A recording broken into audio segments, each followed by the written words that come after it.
Hemos vivido esta psicosis, yo creo que ya por el mes, ya podríamos decirlo, al menos a nivel local, porque internacional pues empezamos desde diciembre, pero es esta psicosis porque se habla siempre de los casos, de las cifras que aumentan día con día, tanto a nivel nacional e internacional, pero ¿qué hay de las noticias positivas que le podríamos dar a la misma ciudadanía en esos momentos, a nuestros televidentes que nos están viendo, para darles al menos un aliento que esto no es un escenario caótico? No. También, si Baja California se podría convertir, por decirlo así, en ejemplo a nivel nacional e internacional, de en lugar de hablar de los casos y de las cifras, pues hablar de cuánto es el tiempo de recuperación, que sí se puede, Sí, que no, sí, que sí. que 1 de cada 9 son los que requieren hospitalización. Así ¿Qué es. hay de lo positivo que podemos nosotros brindar? Pues mira, lo que sí te podría decir es que esto es temporal.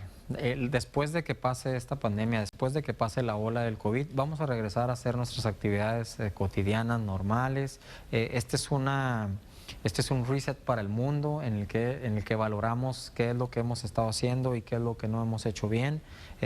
El escenario que prevé ahorita, por ejemplo, te citara la ciudad de Wuhan, China, en que ya cerraron sus hospitales ambulatorios, ya no hay pacientes hospitalizados ahí, ya se están recuperando, duró 10 a 12 semanas.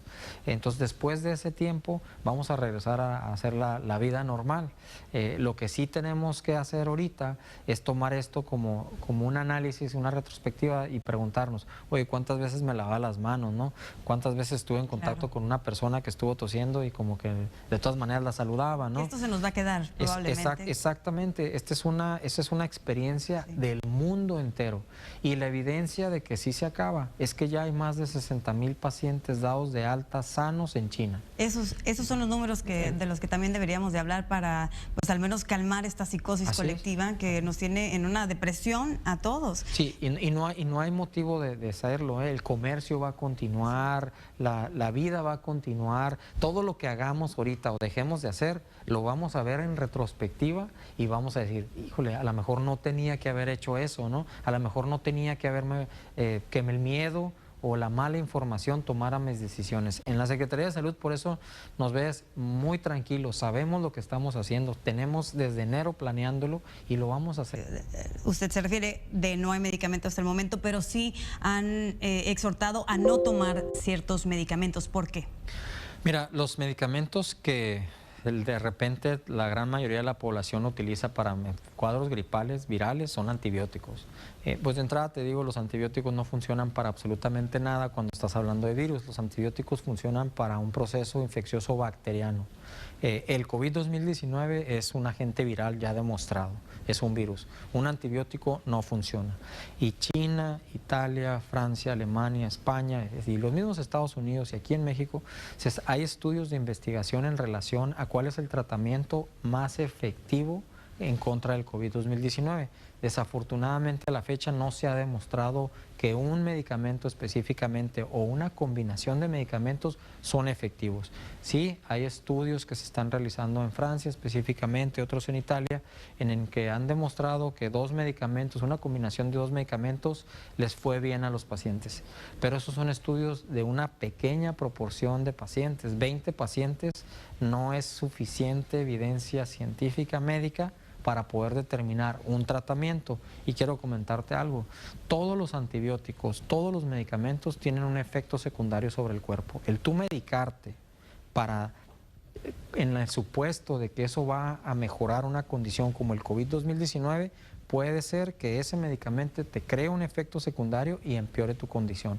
Entonces, ahorita el exhorto de la Secretaría de Salud del Gobierno de México y de la Secretaría de Salud de Baja California es que no es momento de estar experimentando con los pacientes, es momento de darles un tratamiento sintomático establecido por las guías que están a la fecha y actuar en base a eso.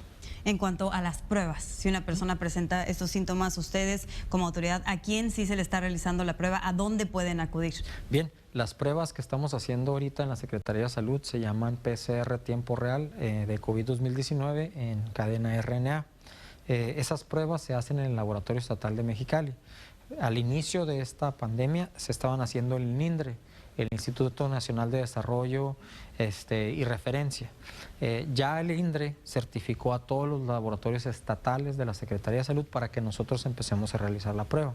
Esa prueba es el estándar de oro para poder hacer el diagnóstico. Hay muchas pruebas, hay muchas mala información en relación a las pruebas rápidas, que te tiene el resultado en 10 minutos, en 45 minutos. Esas pruebas son pruebas de tamiz, en donde buscan IgG o IgM, unos reactores para determinar si tienes COVID-2019.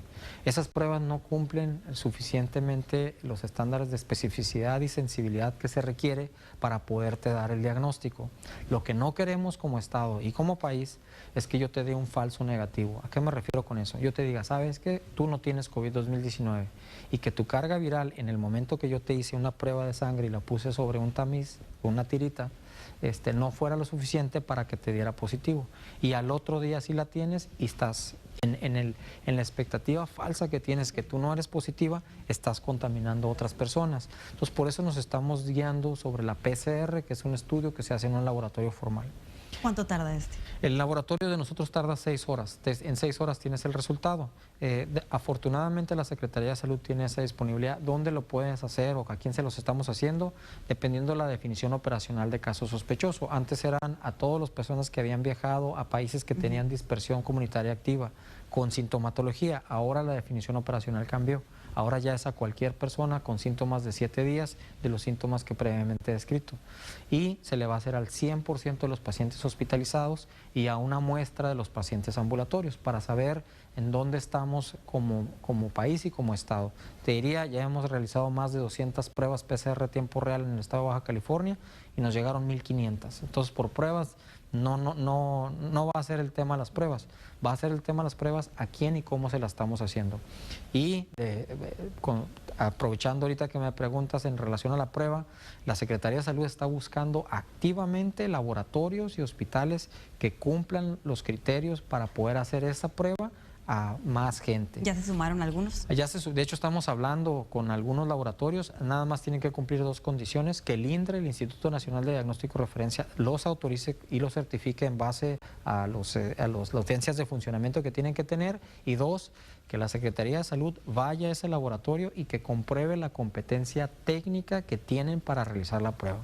No se le va a autorizar a cualquier laboratorio hacer si no demuestran que son competentes en la técnica de realizarse. ¿Por qué? Por lo que te comento, no queremos tener falsos negativos y tampoco queremos tener falsos positivos. ¿A qué me refiero? Que tú digas sí tienes o sí no, o no tienes, ¿no? Entonces, el escenario que debemos trabajar lo más profesional posible. Cualquier laboratorio puede acudir con nosotros, revisamos su documentación y en forma expedita. Esto no va a tardar meses. Ahorita yo ando buscando activamente qué otros laboratorios pueden y quieren hacer esta prueba. Nada más tenemos que garantizar la competencia técnica del mismo. Actualmente son 20 los casos en la entidad, ¿cierto? 20 casos confirmados. ¿Tienen ustedes alguna estimación de cuántos podrían llegar a tener, por decir, el próximo mes, 2 meses? Sí, esas se calculan en relación a la tasa de ataque que tiene la enfermedad, ¿no? Una tasa de ataque es cuánta población está expuesta y cuántos de esos se van a enfermar. La tasa de ataque, por ejemplo, de Wuhan, China, fue de 0.1. México, como política, vamos a usar una tasa de ataque de 0.2, que es el doble de lo que pasó en Wuhan. Para Baja California, en acorde a una tasa de ataque de 0.2, que es cuántos están expuestos y cuántos se van a enfermar, estamos hablando que 5,000 personas se van a enfermar de COVID-2019 en los siguientes 3 meses en Baja California. ¿Cuántos de ellos requerirían hospitalización aproximadamente? El 20% de eso van a requerir algún tipo de hospitalización y el 5% de ellos van a requerir unidades de cuidados intensivos en los siguientes 3 meses. Lo que queremos hacer es nunca llegar a la fase epidémica de la enfermedad. Sabemos ahora que vamos a llegar a ese punto porque ya México y Baja California están en la fase 2, en la dispersión comunitaria. La fase 1 es la importación viral. Todos los casos venían de viaje. Se enfermaron en otra parte, venían aquí y desarrollan la enfermedad. Yo enfermo a mi mamá, ella también era fase 1. ¿Por qué? Porque yo la enfermé y estaba la asociación. Lo que hacíamos con el departamento de biología es rompíamos las cadenas de transmisión, aislábamos a los 2, no salgan las medidas. La dispersión comunitaria es cuando no tenemos pacientes positivos sin asociación a viaje. Ya tenemos 2 casos aquí en Baja California, uno en Tijuana, uno en Mexicali, en donde no encontramos que ellos o que alguien, un contacto directo de ellos haya viajado a un país con dispersión comunitaria activa y salen positivos. Entonces, Baja California y México está en fase 2 en dispersión comunitaria. Ahí estamos hablando de cientos de casos. En la fase 3, que es la fase epidémica, estamos hablando de miles de casos, que es precisamente a donde no queremos llegar. Queremos que nuestra curva epidemiológica no sea como la de China, Italia, España, Estados Unidos, en donde no hicieron acciones de distanciamiento social en tiempos apropiados, muchas personas se infectaron y ahorita es una duplicidad de esas. Esos 2 infectan a 4, esos 4 infectan a 8 y así se va. Esa cadena de expansión tiene. Nosotros no queremos llegar a eso. Por eso México, antes de llegar a la fase 2 y por supuesto que muchísimo antes de fase 3, empezamos a hacer distanciamiento social para que nuestra curva epidemiológica no sea tan pronunciada, sea menos pronunciada y nunca se rebase la capacidad instalada que tenemos en los hospitales. De los 5,000 posibles casos que podríamos visualizar en los próximos 2 a 3 meses y que el 20% requerirían hospitalización, ¿hay suficientes ventiladores, camas para ellos? ¿Qué estamos haciendo para...? Precisamente este escenario ya lo teníamos previsto. La Secretaría de Salud ha trabajado desde enero, la Secretaría de Salud de Baja California ha trabajado desde enero en relación a lo que está pasando o lo que estaba pasando en China, en Wuhan, China específicamente, y veíamos que este nuevo virus seguramente iba a circular el mundo. Sabíamos que venía a México, sabíamos que venía a Baja California y te puedo decir, lo vamos a dividir en tres líneas de defensa contra la ola de COVID, por decirlo de alguna forma. La primera línea son los hospitales públicos, IMSS, ISSSTE, ISTECALI y Secretaría de Salud. La segunda línea va a ser unidades auxiliares hospitalarias y la tercera línea va a ser naves industriales con Secretaría de Salud y la Sedena. Te platico bien rápido. La primera fase, que son los hospitales públicos, estamos haciendo un escenario que se llama reconversión de hospitales. Todo el Hospital General de Mexicali, Tijuana y Ensenada se va a vaciar.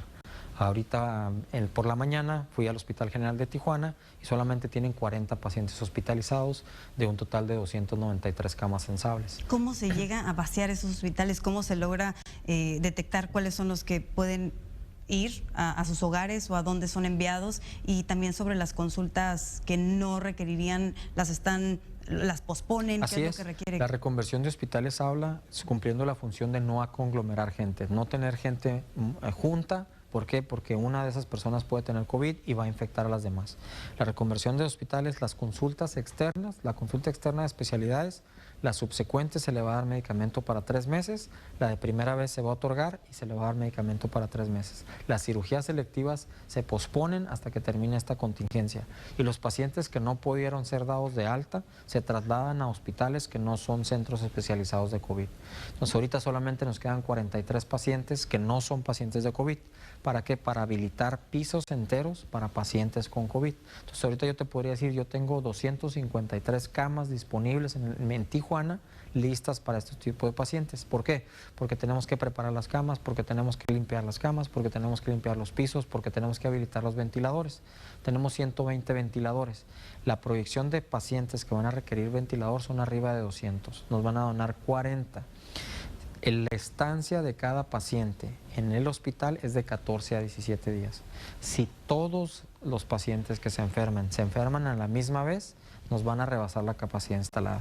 Sin embargo, si hacemos el distanciamiento social, si hacemos las medidas preventivas personales, vamos a ganar tiempo para que esos primeros pacientes que se infecten se recuperen, se den de alta, esperando que sigan llegando pacientes. Esa es la estrategia ahorita. La curva se tiene que aplanar. ¿Para qué? Para que nos dé tiempo para responder como Secretaría de Salud. Entonces el escenario es esa es la reconversión de hospitales. Si se empieza a llenar el hospital, vamos a hacer las unidades auxiliares hospitalarias. ¿Eso qué es? Son auditorios, son algún otro tipo de disposición en donde vamos a poner camas hospitalarias, pero para pacientes que no requieren ventilador. Sí requieren hospitalización, pero no requieren ventilador. Toma de oxígeno, canalizado, supervisión médica continua, pero no ventilador. Esos pacientes los vamos a dejar para el hospital. Y ese escenario lo vamos a manejar con personal de la Secretaría de la Salud y las diferentes instituciones de salud pública, adicional a un grupo de voluntarios médicos y enfermeras de la índole privada y pública que se están sumando, que dicen cómo aportamos. ¿Ya hay algunos espacios que podría mencionar? Ya ahí no podemos mencionar los espacios porque es esta información sensible, pero ya los tenemos identificados, ya los tenemos ubicados, tanto en Mexicali, Tijuana y Ensenada, y lo que estamos haciendo ahorita es preparándolos. Y la tercera fase, en caso de que la primera línea de defensa y la segunda línea de defensa no funcionan, la tercera línea de defensa serían en naves industriales en donde pondríamos entre 350 y 400 camas realizadas, y esas unidades, esos son prácticamente hospitales. Que aún así faltarían ventiladores. Los manejaría la Secretaría de Salud y Sedena. Por supuesto que sí. Si todos los pacientes se enferman a un mismo tiempo, nos va a faltar ventiladores. Ningún país en el mundo ha podido sobrellevar esa primera ola cuando no haces tus acciones preventivas. Si la gente no sale, si la gente tose en etiquetas, si la gente no saluda de mano, si la gente tiene síntomas y no sale y no expone a otras personas, nunca llegaremos a sobrepasar nuestra capacidad limitada. Entonces, la Secretaría de Salud desde enero está haciendo su trabajo. Ahora es responsabilidad de todos, de los ciudadanos, de ti, de él, de toda la gente, de hacer su trabajo. No salir si estás enfermo. ¿Para qué? Para darnos el tiempo, comprar el tiempo suficiente para atender a todos. Es inevitable llegar a la fase 3, aún si iniciamos México, que inició 2 semanas antes con estas medidas de fase 2, pero en fase 1, aún en estas 2 semanas, es inevitable, sí se va a llegar a eso. Sí se va a llegar a la fase 3, hoy en relación a los cálculos que estamos teniendo por el aumento de casos confirmados que está teniendo México, los que estamos teniendo en Baja California, nuestra exposición al estado de California y su propagación en relación a sus comunidades de dispersión comunitaria activa que tienen, es inevitable. Pero que no es inevitable, que sí podemos cambiar, que muchos se enfermen muy rápido. Lo que podemos hacer es que sí se enfermen, pero en más tiempo.